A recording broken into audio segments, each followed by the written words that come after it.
सुबह ही सुबह मियाँ बीवी का खूब झगड़ा हो गया। बेगम साहिबा गज़बनाक होकर बोलीं, बस बहुत कर लिया बर्दाश्त। अब मैं मज़ीद 1 मिनट भी तुम्हारे साथ नहीं रह सकती।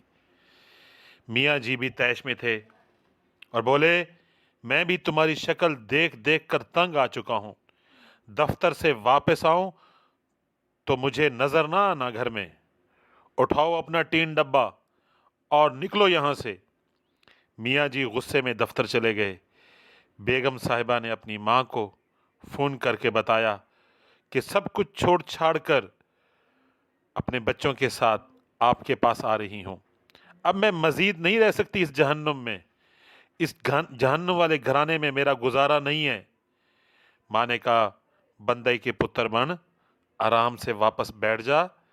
तेरी बड़ी बहन भी अपने मियाँ से लड़कर आई थी और इसी ज़िद में उसने तलाक लेकर बैठी हुई है।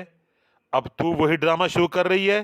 खबरदार, जो इधर कदम भी तूने रखा, सुलह कर ले मियाँ से। वो इतना इतना बुरा नहीं है जितना तूने सोचा हुआ है। वो कितना तेरा ख्याल रखता है। माँ ने जब लाल झंडी दिखाई तो बेगम साहिबा के होश ठिकाने आ गए। वो भी फूट फूट कर रोने लगीं। जब रोकर थक गई तो दिल तो हल्का हो चुका था। मियाँ के साथ लड़ाई का सीन सोचा तो अपनी ही काफ़ी गलतियां नज़र आ गईं। मुंह हाथ धोकर फ्रेश हुई और मियाँ जी की पसंदीदा डिशें बनाने लगीं और उसके साथ उसने गाजर का हलवा भी बनाया। सोचा शाम को जब मियाँ जी आएंगे तो माफ़ी भी मांग लूँगी। अपना घर फिर अपना ही तो होता है। शाम को जब मियाँ जी घर आए तो बेगम ने उनका अच्छी तरह इस्तकबाल किया। जो सुबह कुछ हुआ वो कुछ हुआ ही नहीं। मियाँ जी भी खुशगवार लम्हात में थे और वो हैरत ज़दा भी थे। खाना खाने के बाद मियाँ ने जब गाजर का हलवा खाया तो बोली, बेगम कभी कभार मैं भी ज़्यादती कर लेता हूँ, तुम बर्दाश्त कर लेती हो।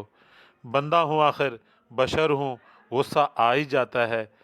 मियाँ जी बेगम की शुक्रगुजार हो रहे थे और बेगम साहिबा दिल ही दिल में अपनी अम्मी को दुआएं दे रही थीं, जिसकी सख्ती ने उसको यू टर्न लेने पर मजबूर किया था, वरना जज्बाती फैसले ने घर तबाह कर देना था।